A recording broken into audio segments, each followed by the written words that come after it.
Net এক্সামের ইতিমধ্যে কিন্তু নোটিফিকেশন আউট হয়েছে। আজকে চলো তোমাদেরকে দেখিয়ে দিই এই নোটিফিকেশনটা ঠিক তোমরা কোথা থেকে পাবে। তো সব থেকে ফার্স্টে গুগলে bssci.in লিখে সার্চ করবে।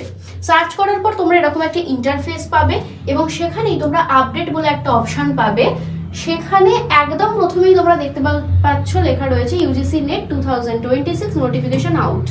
এটাতে তোমরা ক্লিক করবে।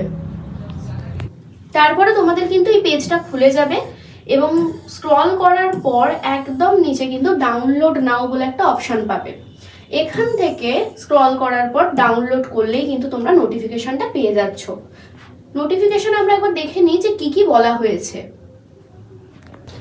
নোটিফিকেশনে দেখো বলা হয়েছে যে কবে অনলাইন অ্যাপ্লিকেশন ফর্মটা সাবমিট করতে পারবে, লাস্ট ডেট কবে রয়েছে, কবে কারেকশন করতে পারা যাবে, অ্যানাউন্সমেন্ট অফ এক্সাম সিটি, এক্সামের ডেট, অ্যাডমিট কার্ড কবে ডাউনলোড করতে পারবে, অ্যাপ্লিকেশন ফিস এবং আরও এরকম অনেক রকম বিষয় কিন্তু এখানে টোটালটার মধ্যে দেওয়া রয়েছে। তাহলে তোমাদেরকে বলে দিলাম কিভাবে তোমরা ডাউনলোড করতে পারবে। তো তোমরা এইভাবে একবার অবশ্যই ডাউনলোড করে দেখে নিও।